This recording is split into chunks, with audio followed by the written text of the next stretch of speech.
ওরা যখন সোহেল চৌধুরীর বাসায় এলো তখন দুপুর হয়ে গেছে।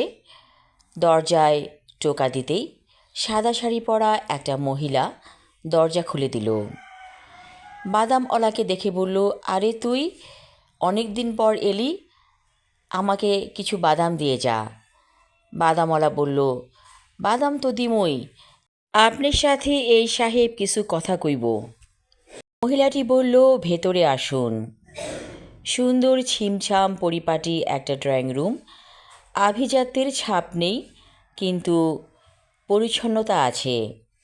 আবেদ আলী একটা সোফায় বসে পড়ল, বাদামওয়ালা বসে পড়ল কার্পেটে। কিছু বাদাম মহিলাটিকে দিয়ে বাদামওয়ালা চলে গেল। আবেদ আলী বলল, আপনার স্বামী কিভাবে মারা গেছে? তখন মহিলাটি বলল, ও একটা ভীষণ রকম ফ্রাস্ট্রেশনে ভুগত। প্রায় বলতো একটা লোককে ও বাঁচাতে পারেনি, সেই অভিশাপ লেগেছে ওর মধ্যে। এভাবে একদিন সে অ্যাক্সিডেন্ট করে মারা গেল। আবেদ আলী বলল, ওনার সাথে আজকে আমার দেখা হয়েছে। আমরা পার্কে বসে কিছুক্ষণ গল্প করেছিলাম। মহিলাটি তাকিয়ে আছে আবেদ আলীর দিকে। একসময় বলল, ও আচ্ছা, তাহলে সে আপনার সাথে দেখা করেছে? আমার সাথেও দেখা করে মাঝে মাঝে। আবেদ আলী বলল, এটা তো সম্ভব না। একটা মৃত মানুষ কখনোই মানুষের সাথে দেখা করতে আসতে পারে না বাস্তবে। হয় সে আসবে স্বপ্নে, অথবা অন্য কোনোভাবে মেসেজ দিবে, কিন্তু সরাসরি আসার নিয়ম তো কোথাও নেই। মহিলাটি বলল, আমিও অবাক হয়ে যাই মাঝে মাঝে, কিন্তু সে তো আসে। আবেদ আলী বলল, আর দেরি নয়, একজন ভালো হুজুর দেখিয়ে এর একটা সমাধান করে ফেলুন, নইলে বড় রকমের বিপদ হয়ে যাবে। মহিলাটি বলল, আমিও ভাবছি সেরকম কথা। আমাদের এলাকায় একজন হুজুর আছে, তাকে ডেকে সব কথা বলবো। আবেদ আলী বলল, আর সময় নেই, আজই খবর দেন হুজুরকে। মহিলাটি বলল, আমার কাছে ওনার ফোন নাম্বার আছে। ঠিক আছে, আমি ওনাকে ফোন করে দেখি। মহিলাটি হুজুরকে ফোন করার পর এখানে আসতে বলল। কিছুক্ষণ পর হুজুর এসে উপস্থিত হলো। আবেদ আলী সব ঘটনা খুলে বলল হুজুরকে। হুজুর চুপচাপ শুনে যাচ্ছে।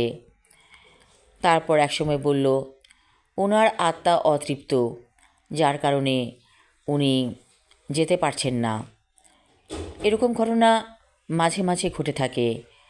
আমি দোয়া করে দিব সে যেন আর কোনো দিন না আসে।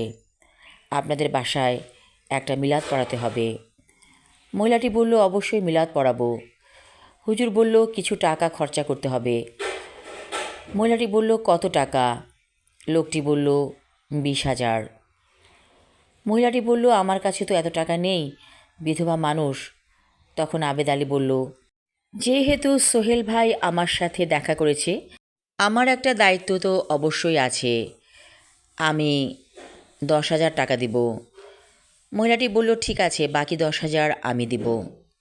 তারপর একদিন হুজুর অনেক দোয়া পড়ে যা যা কাজ করা যায় সব কিছু করে সোহেল চৌধুরীর আত্মাকে চিরশান্তির দেশে পাঠিয়ে দিল। বেশ অনেক দিন পর একদিন আবেদ আলী তার স্ত্রীকে নিয়ে এলো সোহেল চৌধুরীর বাসায়। দরজা খুলে দিল বিধবা মহিলা। তার মুখে একটা প্রচ্ছন্ন হাসি। আবেদ আলীর স্ত্রী মহিলাটিকে দেখে বলল, আরে বিথি, তুই কেমন আছিস? বিথি বলল, রোকেয়া, তুই ওনার স্ত্রী? আমরা আসলে পূর্ব পরিচিত, একই ক্লাসে পড়তাম স্কুলে। তখন অনেকক্ষণ বসে গল্প করল ওরা। আবেদ আলী বলল, আমরা এই পৃথিবীতে এসেছি, আবার চলে যাব অন্যরকম জীবনে। তখন রোকেয়া বলল, এটাই তো জীবন, সবাইকেই যেতে হয়। আমরা এক জীবনে একরকমভাবে আসি, অন্য জীবনে রূপান্তরিত হয়ে চলে যাই। এটাই জীবন। হঠাৎ করে মিষ্টি আতরের গন্ধে ঘর ভরে গেল। বিথি বলল, ওর আত্মা এসেছে, আর শরীর ধারণ করতে পারবে না। আবার কিছুক্ষণ পরে সুন্দর গন্ধটা যেন বিলীন হয়ে গেল। আমি আমার লেখা ছোট গল্প রূপান্তর পর্ব 4 এবং শেষ পর্ব পড়লাম। ধন্যবাদ।